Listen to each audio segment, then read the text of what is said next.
Monsieur le Président de l'Assemblée nationale, Mesdames et Messieurs les députés, Messieurs les membres du gouvernement, chers invités, je crois que cette journée a vécu et elle a été très intéressante.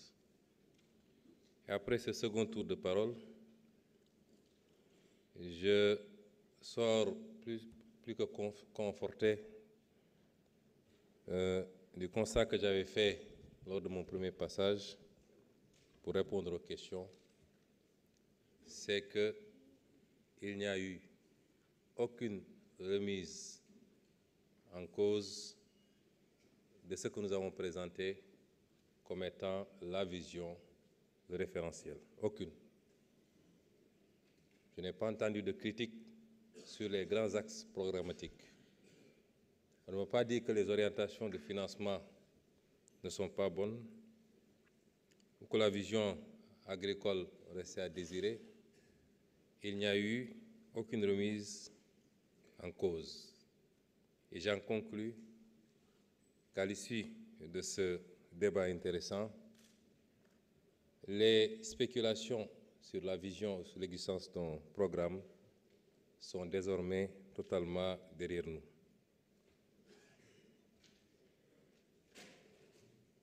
J'ai écouté les interventions. Je dois dire, Madame l'honorable députée Aïssata Tall Sall,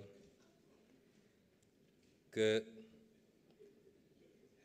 je suis obligé de vous répondre. Ce n'est pas si compliqué que ça. Vous savez, j'avais dit lors du premier passage que, en réalité, vous avez quelques gênes à accorder un satisfecit à ce qui vous a été présenté. Vous faites de l'avocature et vous avez repris la parole et j'attendais des critiques articulées, structurées sur ce qui a été présenté. Vous nous parlez des institutions. Je crois que le débat a permis de les aborder en profondeur. Vous nous parlez du capital humain qui a fait l'objet de très longs développements dans le document. Vous nous parlez du franc CFA qui a été abordé à 2 reprises dans le document initial qui a permis à l'honorable Guy Marius Sagna d'ailleurs de rebondir. Et je suis surpris de vous entendre dire qu'il n'y a pas été fait mention du franc CFA dans ma présentation. Vous parlez de slogans. Je crois que vous avez appartenu à un régime qui a été le champion du monde des slogans et malheureusement sans résultat au finish. Alors, j'ai parlé du franc CFA dans le document.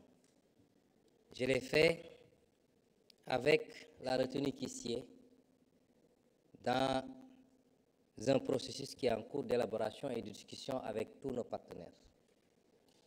Et j'ai été un peu plus en profondeur quand l'honorable Guy Marius Sagna a relancé le débat. Vous nous parlez des conséquences de la motion de censure. Mais pour nous avoir suivis, vous savez bien, Madame l'honorable députée, que nous n'avons jamais eu de problème à assumer les conséquences. Par essence, c'est ça qui fonde notre action politique.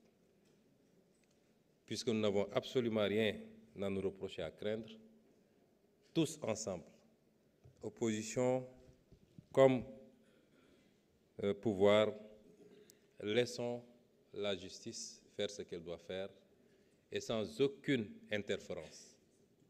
Ce qui n'était pas le cas, malheureusement, dans le passé, où nous savions ce qui se passait avec quelques éléments de la justice, et je précise bien quelques éléments de la justice.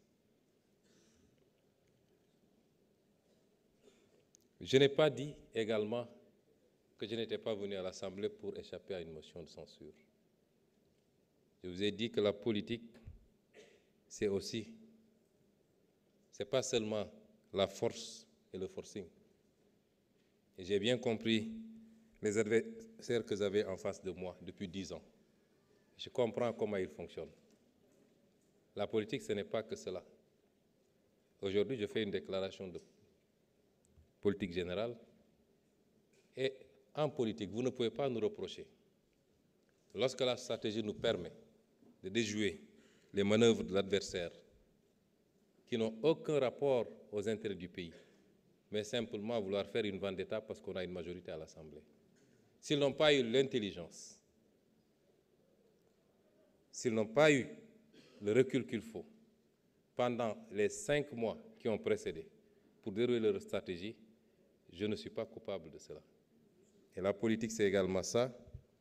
Et il était clair que notre gouvernement n'allait pas être le premier qui subirait une motion de censure au Sénégal. Ceci dit, pour les questions et les interpellations, les autres questions et interpellations, M. Mohamed Sall est revenu sur le dispositif de suivi et évaluation à mettre en place.